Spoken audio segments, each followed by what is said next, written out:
Hello. So, a little less crazy today. We all have our moments. And there's days that I'm like, oh, don't make a video. And I'm told to make a video, like pushed. And in that sense, I mean that if I don't get it out, it doesn't stop. And I think we all have to learn to get it out. Of course, I could handle it differently, but when it's like the kettle is boiling, you can't stop the steam, right? We just have to be careful of how we say things to other people. Like, even with my daughter, I have to approach things a certain way. At work, I have to approach things a certain way with customers, with managers, wearing them different hats. You can't go through life doing how some of my videos portray of just the dragon. My daughter burped the other night and said, "Oh, the dragon's coming out in me," and it made me die laughing. And yesterday was one of those days. That solar eclipse brought a lot of change, a lot of back arounds, let's say, because Mercury is still in retrograde.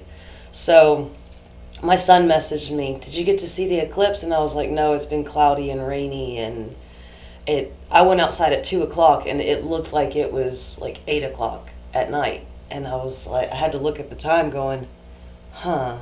So then I just sat down and started reading and taking notes, and which I was reading about alkaline herbs. And that made me, or helped me to understand, those days where I do come and just lash out. I look at what I ate for the day.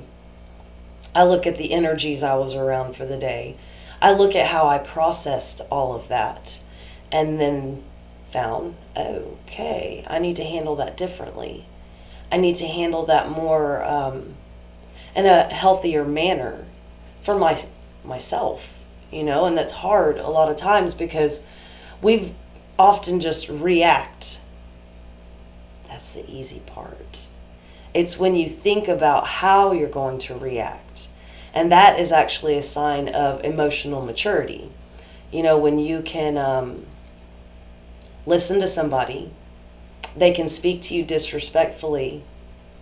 One thing I learned was, do not say the first thing that pops in your mind. Don't even say the second. Wait for the third. Because our brains fire rapidly, right? You got the retaliation, the comeback, and then the sense. Use your wits, use your sense, use that part of you that is a little bit more disciplined, because it's almost like the first one is the wounded child, the second one is the child, and the third one is the mature individual.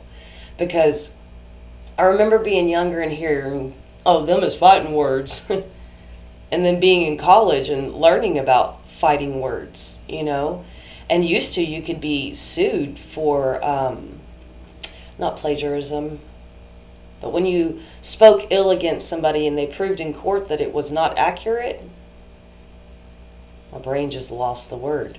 But we don't live in that world anymore. People can go around and say whatever they want to say, and it doesn't matter if you prove it or not.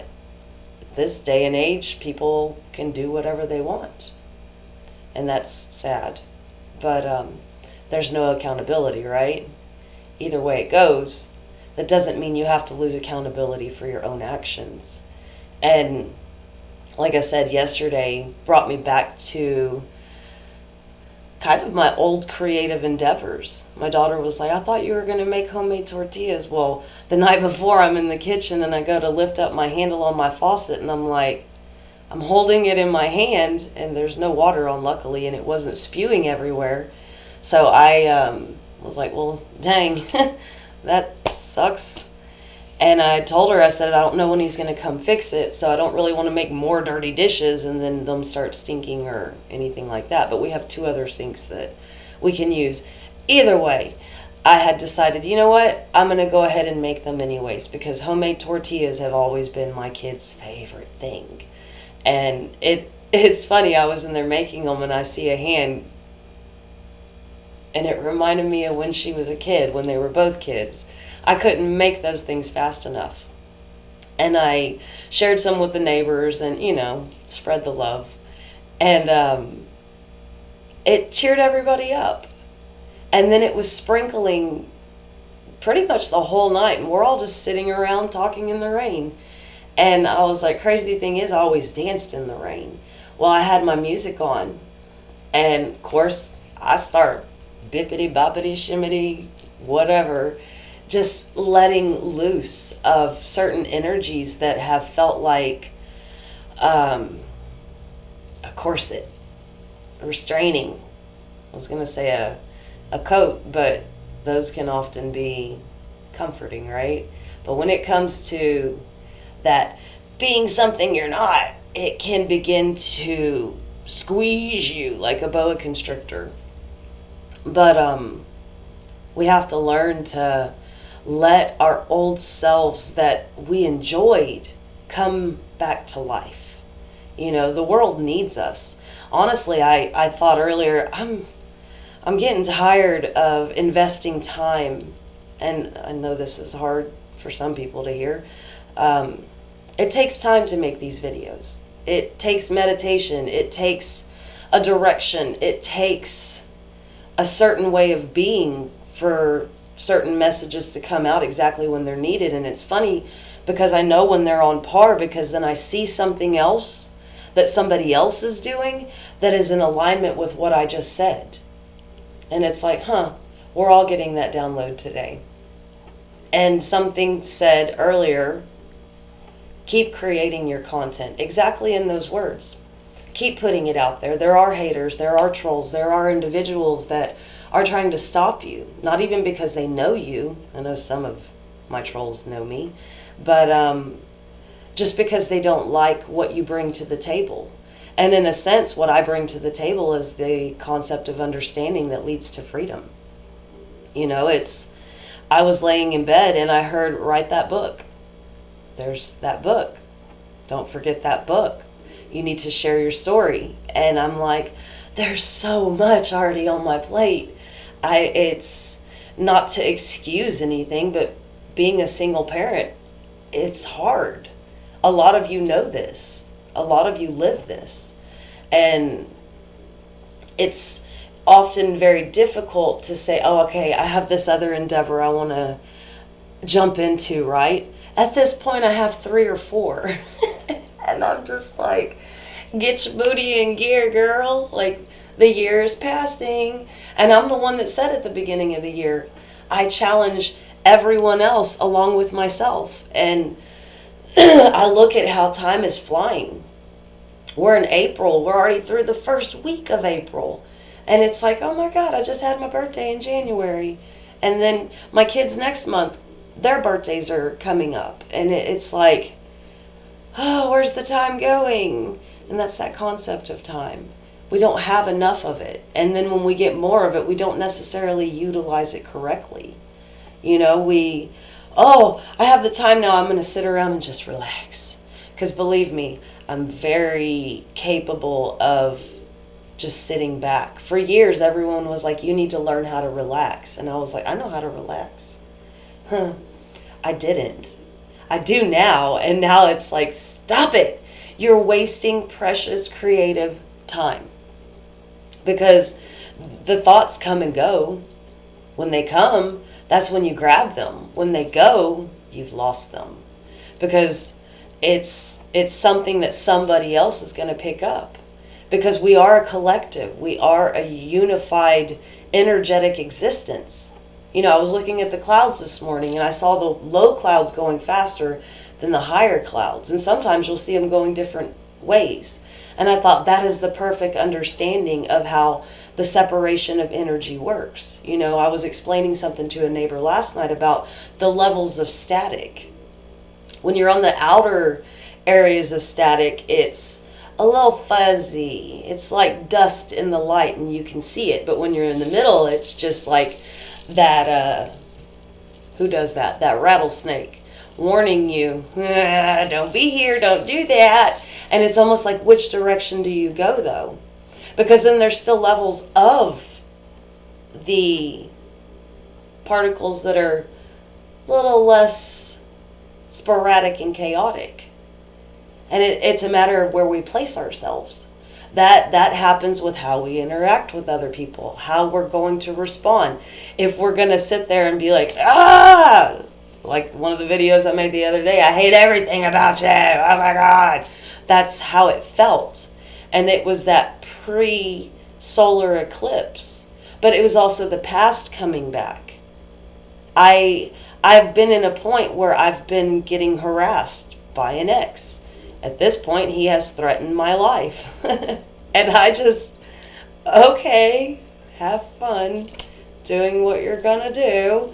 It's a shame what people's insecurities or lack of getting their way, their sense of entitlement, can push them to do to others.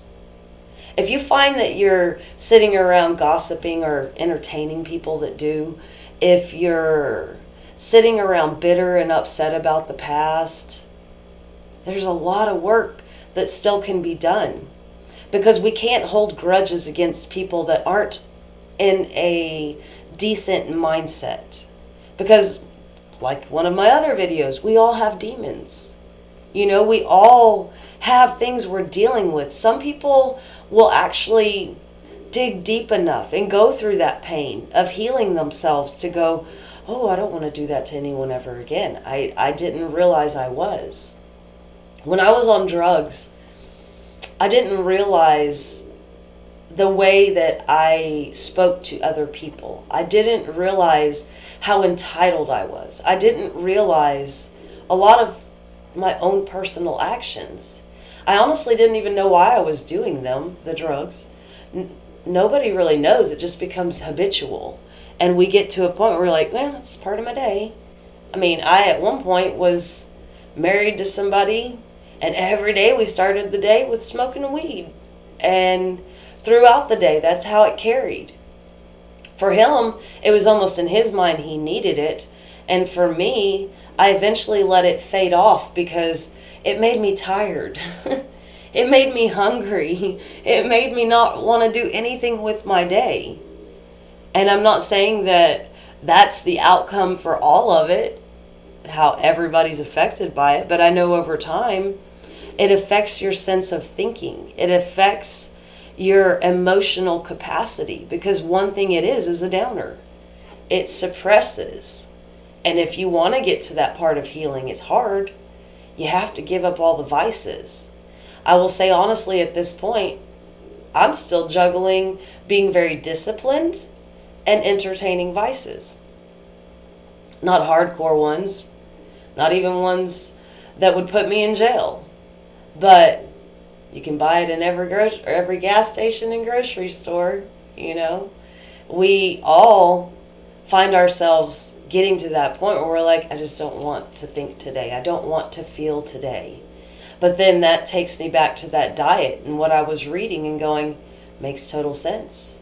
That you cannot have an alkaline diet and throw in toxins and acids, because those are the things that mess with your mental well-being. Those are the things that cause cancer and diabetes and mess with every aspect of your body, your respiratory system, your nervous system.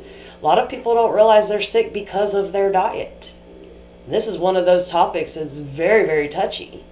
My neighbor had asked me, you want a beer? And I said, no, I'm trying to drink less. And he said, oh, because he's an alcoholic. And I said, I'm not doing the things I need to be doing. And he's like, oh, it ain't that, don't blame it on my friend. Okay.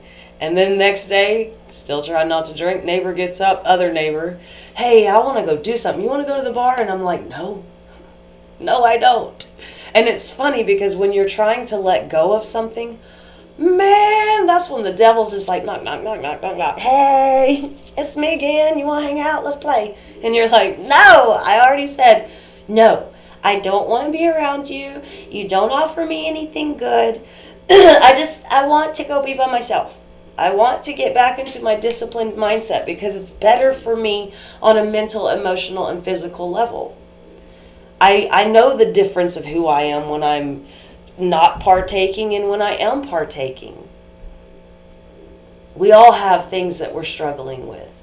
We all have things that we have to swim through the muck, you know? It's like if you're a surfer and you want to get out to that wave, you got to get past the choppiness to sit in the waters that are calm and wait for that perfect wave. Me as a surfer would not be good, because I'd be like, oh my God, there's sharks down there and all kind of things. I'd be freaking out about what's below me because I know what's below me. But that's where that adventure side comes in. That is an adrenaline junkie in a way. No, a junkie's not a nice word, but someone who thrives off of a thrill seeker, you know? They'll look past all of the things that are dangerous and life-threatening to enjoy that ride. And we need to all get in that mindset, but we can't be in that mindset when we're sedating ourselves. And I myself am ready to get back to that thrill seeker I once was. You know, I've been bogged down with working and projects and mommying and daddying because I'm momda. I'm mom and dad. Been for years. And it is one of those things that it's a responsibility. It's a promise that I made. After all the miscarriages I had, I prayed and said, just let me have children. I will be the best mom in the world. And I strived for a long time to be the perfect parent. And it got to the point it choked me and almost took the life out of me. And then I was with somebody that, oh, you're so perfect. Let me push you to be more perfect. And it got to a point I couldn't stand myself. OCD and everything has to be right. And, you know, it's one of those things we have to learn that we all make mistakes. We all are not going to succeed the first time. That we all have ruminating thoughts. We put ourselves down. We put others down instead of building each other up. And we have to get back to that place, that childlike spirit where there are no expectations, where there is that drive to want to sit in a box and shoot off to the moon because I'm in my rocket ship. You know, it's okay to dream and dream big. It's okay to look at yourself and say, I'm not exactly where I want to be, but I know where I'm going. I was in the kitchen last night just belting it out, listening to the judge, rolling them tortillas out, and I know where I'm going.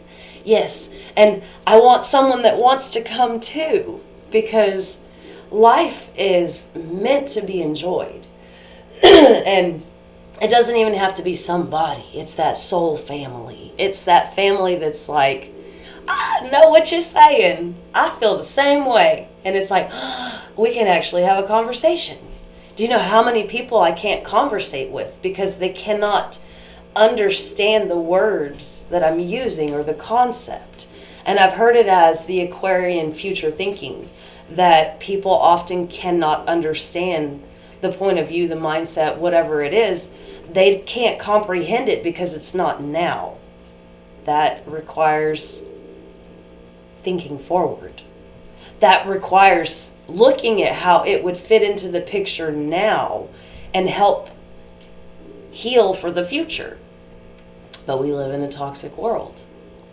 And that's where I told myself, okay, it's time to get back into that better diet. It's time to get back into the better way of being. And for me, I'm not judging where you're at in your life. That's your choice. You know, my daughter said last night, everyone judges. And I'm like, I don't really care. She goes, well, you're one of the few. And I was like, honestly, a lot of people tell me I love you because you don't judge me. I'm not here to judge you. I don't care what you do. If you want to go hurt yourself, go hurt yourself. If you want to stay on drugs, stay on drugs. If you don't want to better yourself, don't better yourself. The only thing I look at is don't spread your hate and pain. We all have that in our own minds. We all go through heartbreak and misery and trauma. And what's the point? You've been there, you know how it feels. Don't spread it around. It's like spreading poison ivy. Nobody wants it. It's not comfortable, and it takes forever to go away, and it spreads too quickly. So don't be that person that You're so miserable, you want that company. Because, yes, misery loves company, but so does joy. So, on that note, I've blew too much wind for too long. And sending everybody peace, love, and light. Talk to you later. Bye.